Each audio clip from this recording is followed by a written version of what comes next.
Gloria a Jesús. Dios nos bendiga, hermanos. Dios nos guarde. Una vez más damos gracias al Señor por darnos la oportunidad de estar aquí. Hubo tiempo que se nos hacía difícil entender la palabra que dijo el Señor.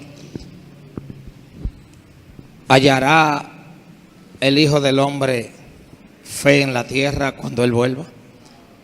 Hoy día no se nos está haciendo muy difícil entender esto. Amén. Gloria a Dios. En esta mañana damos gracias al Señor, ¿verdad?, por darnos esta hermosa oportunidad de estar aquí en esta casa del Señor. Nos gozamos, mirar las paredes de aquí, mirar donde estábamos y donde estamos, es más que motivo de gozo. En esta mañana queremos tratar el tema la mente de Cristo.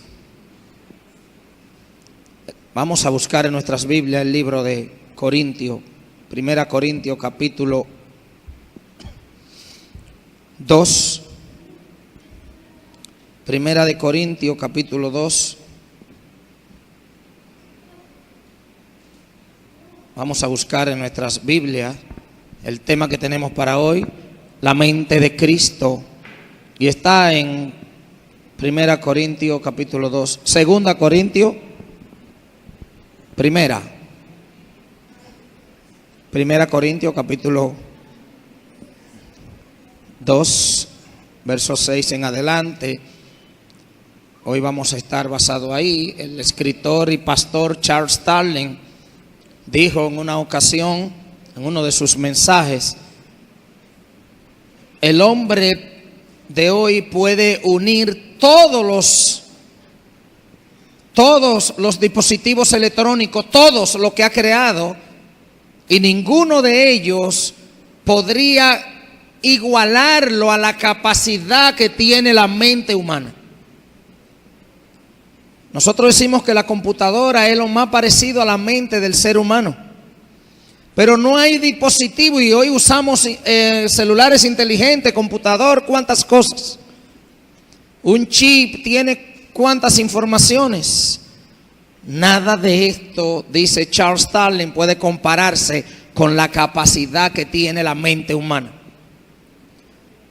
Y él dice que la mente humana no se puede igualar, y que esta es una torre de control que gobierna al ser humano completo, la mente. Entonces, el pensar nuestro debe de ser analizado. El pensar nuestro debe ser analizado. Y esto es para nosotros no repetir algunas conductas que hemos visto desde el principio y mucho hasta nuestros días. Estamos repitiendo algunas de esas conductas. Por eso hoy entonces vamos nosotros a hablar de la mente de Cristo. Y veremos aquí en la Biblia, donde vamos a leer ahora, sí vamos a leer 1 Corintios capítulo 2, versos 6 en adelante. Y leemos la palabra de Dios en nombre del Padre, Hijo y Espíritu Santo. Amén. Sin embargo, hablamos sabiduría entre los que han alcanzado madurez. Y sabiduría no de este siglo, ni de los príncipes de este siglo, que perecen. Mas hablamos sabiduría de Dios en misterio, la sabiduría oculta, la cual Dios predestinó antes los siglos para nuestra gloria, la que ninguno de los príncipes de este siglo conoció, porque si la hubieran conocido, nunca habrían crucificado al Señor de gloria. Antes bien, como está escrito, cosas que ojo no vio, ni oído oyó, ni ha subido a corazón de hombre, son las que Dios ha preparado para los que le aman. Pero Dios nos las reveló a nosotros por el Espíritu, porque el Espíritu todo lo escudriña, aún lo profundo de Dios. Porque ¿quién de los hombres sabe las cosas de los hombres o del hombre, sino el espíritu del hombre que está en él? Así tampoco nadie conoció las cosas de Dios, sino el Espíritu de Dios. Y nosotros no hemos recibido el espíritu del mundo, sino el Espíritu que proviene de Dios, para que sepamos lo que Dios nos ha concedido. Lo cual también hablamos, no con palabras enseñadas por sabiduría humana, sino con las que enseña el Espíritu, acomodando lo espiritual a lo espiritual.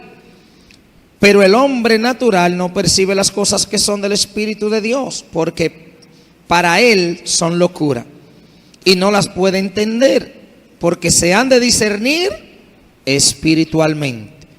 En cambio, el espiritual juzga todas las cosas, pero él no es juzgado de nadie. Porque ¿quién conoció la mente del Señor? ¿Quién le instruirá? Mas nosotros tenemos la mente de Cristo. Padre, en el nombre de Jesús, gracias por esta palabra leída en esta mañana, Señor. Gracias porque nos da este hermoso momento para poder hacerlo. Una vez más en tu presencia te damos gloria, honra, adoración, porque tú te la mereces. Y en el nombre de Jesús, en esta mañana nos ponemos en tus manos. Mira este pueblo, Dios. Si es tu voluntad, Señor, cambia nuestra mente, nuestro corazón. Queremos ser mejores creyentes. Padre, que pensemos en ti, en las cosas que tú nos has dado a conocer. Gracias a Dios hoy una vez más. En el nombre poderoso de Jesús. Amén y amén. Según el libro de los Hechos, capítulo 18, la Biblia nos narra que Pablo en su segundo viaje misionero fundó en la sinagoga de Corinto junto a dos jóvenes allí que se convirtieron al Señor, Priscila y Aquila.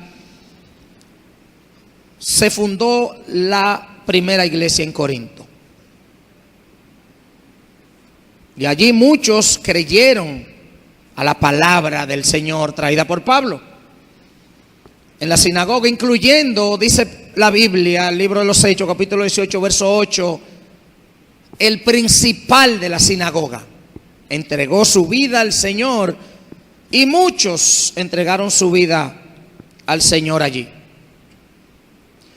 Corinto era una ciudad, estaba ubicada al sur de Grecia, la parte sur de Acaya, Roma, perteneciente a Roma, y esta parte conectaba a Grecia con el este y el oeste. Pasaban por allí los barcos, y como era un camino bien largo para llegar a los puntos cardinales, Corinto estaba en un punto céntrico y allí había un canal, un istmo, como se le llama también.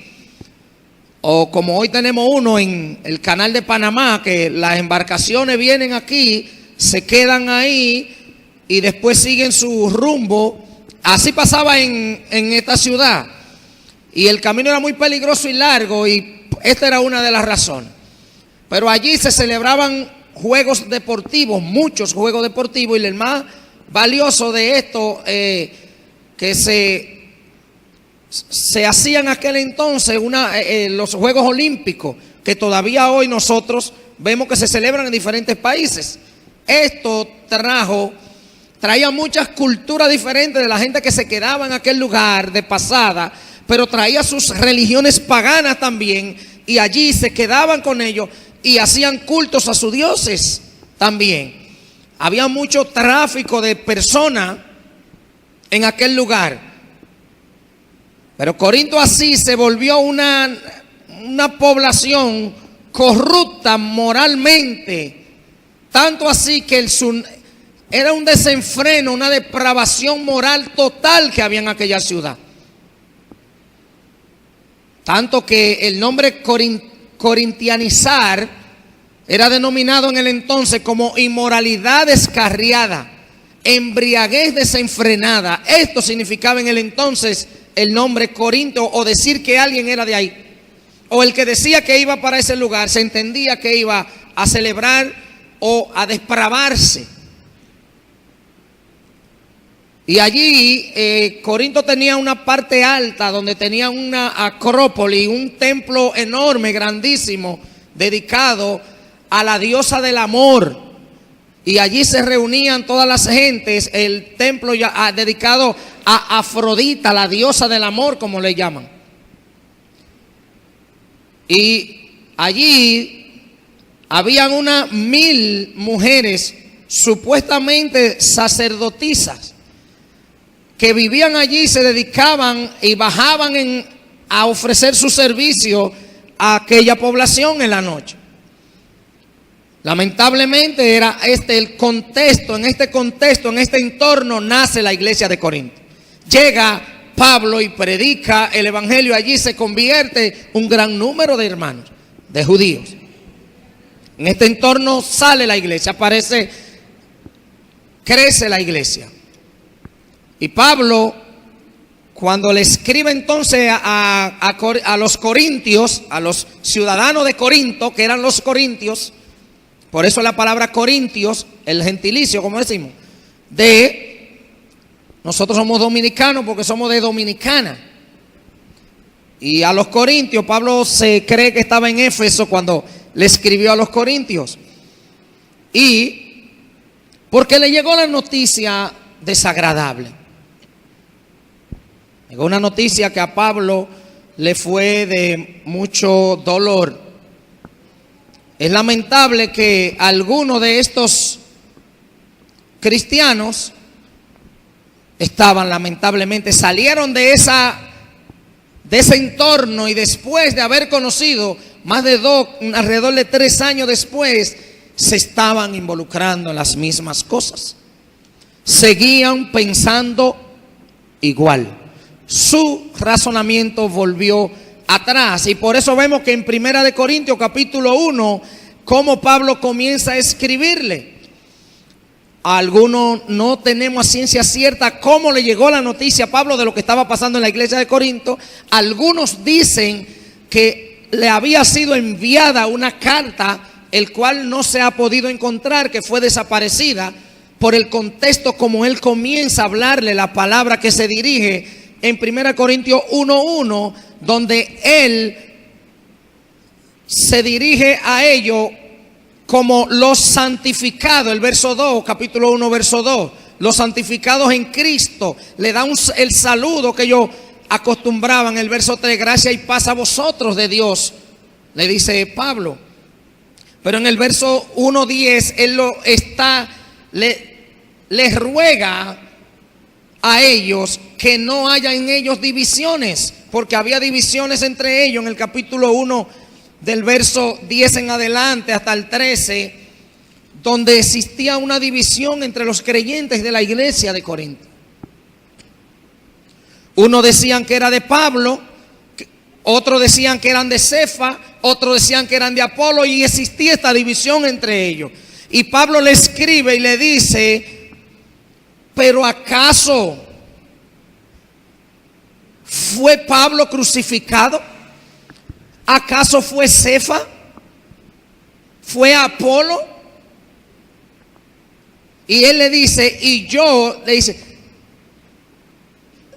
se enfocaron en uno, me parece, quizás algunos creían la ideología de Pablo, otros creían algo que le decía Cefa, otros creían algo que le decía Apolo, y estaba esta división. Y Pablo le dice: ¿acaso está dividido Cristo? Pues estamos pensando diferente en el mismo entorno, porque el problema de la iglesia de Corinto no era doctrinal. El problema de Corinto era de disciplina conductual. No se estaba discutiendo aquí si Cristo era verdadero, si Cristo no era real, sino era la disciplina diaria, las cosas que estaban haciendo, no de no creer. Y Pablo le dice: ¿fue crucificado Pablo? en el verso, en el 1, en el capítulo 1, estamos leyendo el verso 3. Y él le dice ahí mismo, está escrito, destruiré la sabiduría de los sabios y desecharé el entendimiento de los hombres. ¿Estaban entendiendo esas cosas humanas todavía? Y es aquí entonces cuando Pablo en el verso 6, donde hemos leído, comienza a detallarle algunas cosas. Y usted con su Biblia abierta ahí podemos mirar. Y él le dice en el verso 6, sin embargo, la palabra sin embargo ahí es una transición de lo que le está diciendo antes, de lo que le está corrigiendo, diciéndole, Pablo no fue crucificado, usted no tiene que estar dividido, tienen que centrarse en Cristo. Y en el verso 6 le dice, sin embargo, hablamos sabiduría entre los que han alcanzado madurez. La palabra madurez aquí significa un creyente genuino, creyentes genuinos, santificados, según Hebreos 10:14, donde la Biblia dice que Cristo nos santificó, y dice el texto textualmente, por una sola ofrenda hizo bien perfecto a los santificados. Fuimos apartados para ser santificados por el Señor, para ser santo, que es el significado de la palabra apartado. Y él le dice que él está hablando con gente madura, creyente genuino. Cuidado si nosotros, cuidado si yo estoy obviando lo que el Señor me ha enseñado, dejándolo a un lado. Cuidado conmigo. Y él le sigue diciendo, y sabiduría no de este siglo, ni de los príncipes de este siglo que perecen. Ahora, ¿qué debo yo hacer para tener la mente de Cristo? ¿Qué debo yo hacer para tener la mente de Cristo? Para tener la mente de Cristo yo necesito la sabiduría, buscar la sabiduría de Cristo y buscar la sabiduría que dice el verso 7, que está oculta. Dice más, hablamos sabiduría de Dios en misterio, la sabiduría oculta, la cual Dios predestinó desde antes de los siglos. Para yo tener la mente de Cristo debo de buscar eso. Y en el verso 7 él le dice, hablamos con sabiduría de Dios en misterio. Para los judíos, el unirse los judíos con los gentiles era un misterio para ellos. El evangelio, la propagación del evangelio, la predicación del evangelio es un misterio. La salvación para el creyente es un misterio porque no depende del creyente, depende, dice la Biblia, que Él nos llamó desde antes de la fundación del mundo. Desde antes de la fundación del mundo estábamos en la mente del Señor. Y dice que este es un misterio, el evangelio es un misterio. Dice para nuestra gloria, dice, es para la salvación que el Señor nos dará cuando ya no estemos nosotros aquí en la tierra. La glorificación que tendrá el cuerpo después que nosotros partamos de aquí. Pero el verso dice, sigue diciendo el verso 8 al 10, él habla ahí de que la que ninguno de los príncipes de este siglo conoció, porque si la hubieran conocido, nunca habían crucificado al Señor. Esa es la mente que tenemos los hombres. Ahora vamos a ver algunas características de la mente que tienen los hombres. ¿Cómo es la mente de los hombres? ¿Qué pensamos? Para yo tener la mente de Cristo no puedo pensar como pensamos los hombres naturales. La sabiduría de los hombres, dice el verso 8, y los príncipes, Si hubiesen conocido, no hubiesen hecho lo que pasó. Hubiesen aceptado lo que decía la ley, la sabiduría de los hombres. La Biblia dice que estábamos como ciegos. Pero físicamente estábamos mirando, pero estábamos ciegos, vendados. ¿Hasta qué?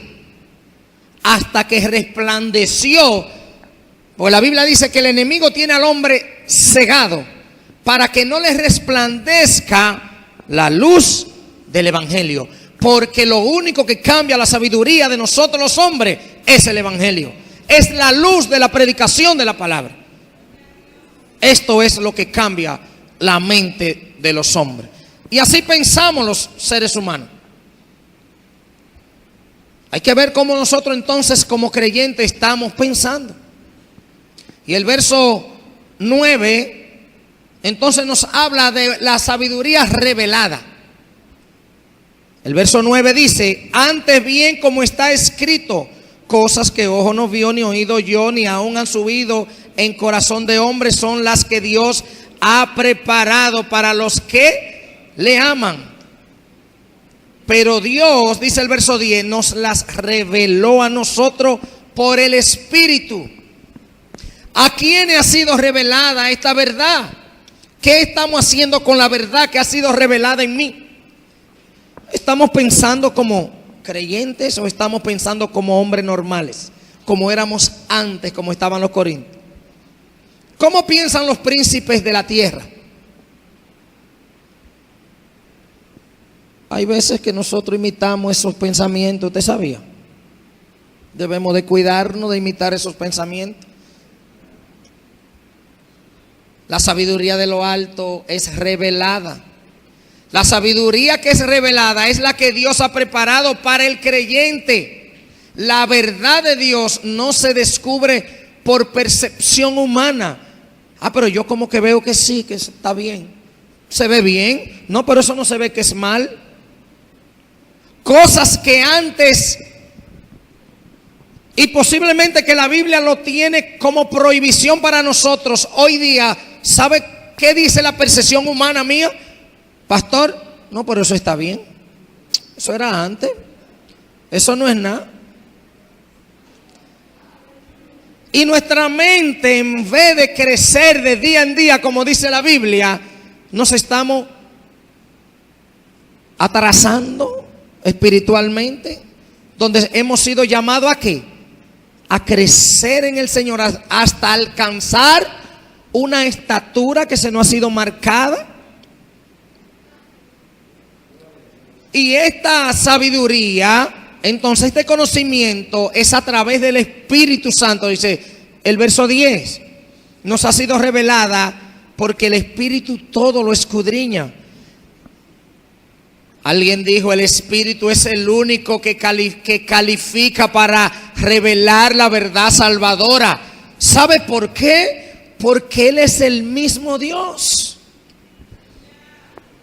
Yo no califico para nada de eso, pero Él sí, porque Él todo lo escudriña, y lo que nosotros somos es porque Él lo sopló en nosotros.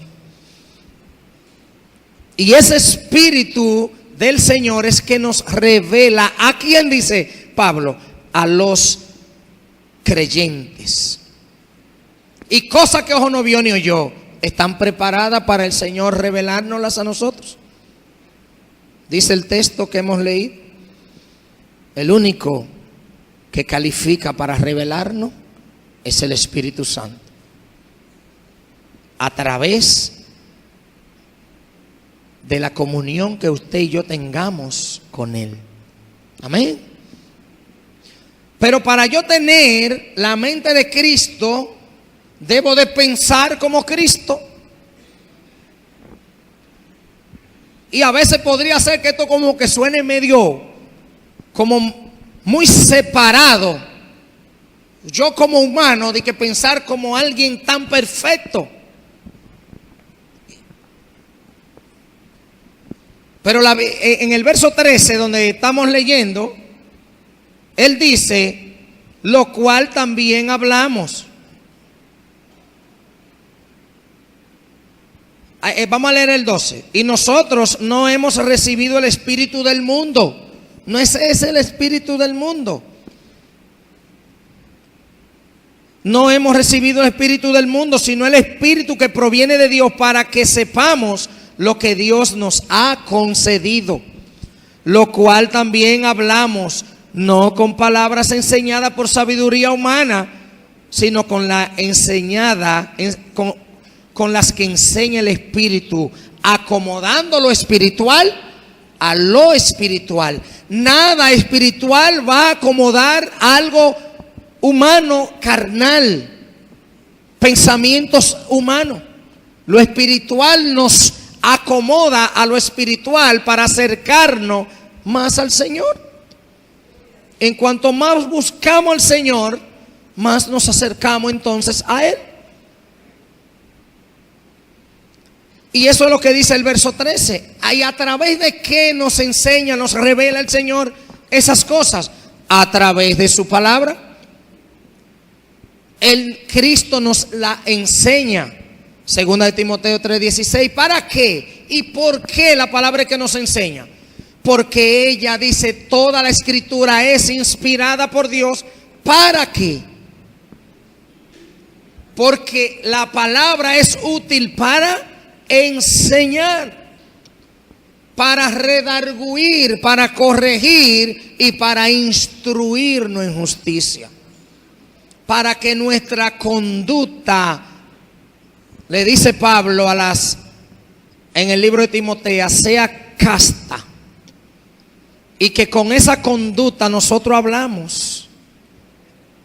Así podemos pensar como Cristo. Libro de los Salmos 119, 105, el salmista dijo algo tremendo. Porque lámpara a mis pies es tu palabra, pero son lumbrera por mi camino. Por donde yo voy a pasar, ellas están allá también. Nos guían, nos instruyen. Dejémonos entonces enseñar por la palabra. Tratemos menos de buscar enseñanza por ahí y acerquémonos a la palabra que nos ha sido revelada para nosotros a través del Espíritu Santo. Y en la enseñanza de la palabra, la instrucción del Señor nos cambia. Esos son los dos últimos versos que quedan. Nos cambian, el 15 y el 16. En cambio, el espiritual, vamos a leer el 14. Pero el hombre natural no percibe las cosas que son del Espíritu de Dios, porque para él son locura y no las puede entender, porque se han de discernir espiritualmente. En cambio, el espiritual juzga todas las cosas, pero él no es juzgado de nadie. Porque ¿quién conoció la mente del Señor? ¿Quién le instruirá? Mas nosotros tenemos la mente de Cristo. Si buscamos al Señor y nos dejamos instruir, las instrucciones del Señor nos cambian. La instrucción del Señor me cambia. Cuidado entonces si yo le ando corriendo a la instrucción del Señor. Cuidado si yo me ando escondiendo a la instrucción del Señor que está a través de la palabra. Porque a través de la palabra es que voy a cambiar mi conducta, mi diario vivir, y no voy a repetir las cosas que hacía antes, como estaban los corintios. Los creyentes somos capacitados por el Espíritu Santo para conocer al Señor y confiar en Él. Confiar en Él. Libro de los Proverbios, capítulo 3, verso 5. Fíate en el Señor de todo corazón y no te apoye en tu propia prudencia. Muchas veces nos estamos apoyando en nuestros conocimientos, en nuestra prudencia, en lo que yo hago, en lo que yo soy hábil para hacer, en mis destrezas, y no estamos dependiendo. Y de esa manera no vamos a tener la mente de Cristo. De la única manera que vamos a tener la mente de Cristo es reconociendo que Él es el único que puede transformarme, para entonces yo tener la mente de Él y pensar como Él. En la tierra los hombres nos vamos a dar muchos títulos y rangos y hacer muchas cosas, pero esa no es la mente que el Señor quiere que yo tenga. Él quiere que yo tenga, piense como Él, actúe como Él, camine como Él, me deje disciplinar, porque el Señor no nos ha dado a nosotros espíritu de cobardía, sino más bien poder, dominio propio, disciplina para actuar en nuestras vidas cristianas. Pensemos entonces cómo caminamos. De la manera que caminamos entonces va a depender si yo estoy caminando o estoy pensando con la mente de Cristo. El llamado de a nosotros hoy es dejar nuestra manera de pensar, porque de la manera que estamos pensando no estamos conduciendo. Debemos de cambiar nuestra conducta disciplinaria del día a día. A esto el creyente ha sido llamado. Que nuestra mente sea transformada a través de su palabra. Y leyendo este texto de Romanos, con esto cierro. Romanos capítulo 12, verso 1 y 2, cerramos esta parte. No quiero, hermano, que ignoréis acerca de los dones espirituales. 12. Fui Corintios 12, estaba al lado. Así que, hermanos, os ruego por las misericordias de Dios que presentéis vuestros cuerpos en sacrificio vivo, santo, agradable a Dios, que es vuestro culto racional. No os conforméis a este siglo, sino transformaos por medio de la renovación de nuestro entendimiento, para que comprobéis cuál sea la buena voluntad de Dios, agradable y perfecta. Padre, en el nombre de Jesús, gracias. Gracias por tu amor, tu verdad, tu misericordia. Gracias a Dios una vez más. Tu palabra son vida. Que nuestra mente, nuestro cuerpo, nuestra vida, nuestra alma pueda adorarte, servirte, rendir a tus pies todo lo que somos. Te hemos fallado, Dios, te pedimos perdón. Venimos humillados ante tu presencia y nos postramos. Te pedimos perdón. Muchas son las veces que hemos dejado cosas que hacer. Muchas son las cosas que tú nos has mandado a decir a través del pastor, de los predicadores, a través de tu palabra, y las hemos dejado de hacer. Hoy queremos volvernos a tu palabra y en vez de confiar en nosotros, depender más de ti. Queremos caminar contigo. Queremos, oh Dios, seguir el camino de justicia. Padre, queremos tener una mente transformada. Perdónanos y guárdanos, Jesús. En tu presencia hay plenitud de gozo. Más a tu pie, Dios, caminaremos diferente. Tú nos has dado tu palabra. Son lámparas a nuestros pies, son lumbrera a nuestro caminar. 1000 caerán a nuestro lado, miles caerán a nuestro otro lado, mas tú nos has guardado. Ojalá y podamos entender esto, que nada somos sin ti. Los pensamientos de los hombres han sido desviados. Las cosas que antes eran malas, hoy las creemos buenas. Pero hoy nos humillamos ante ti, Dios, y te pedimos que nos ilumine el camino. Eres tú nuestro guía. ¿A dónde iremos, Dios? Humillado ante tu presencia, tengo que decir esto. ¿A dónde iremos? Solo tú tienes palabra de vida. Cambia nuestra mente y nuestro corazón para pensar como tú piensas. Por favor, te pedimos, Dios, en el dulce nombre de Jesús. Amén y amén. Dios nos bendiga, hermanos.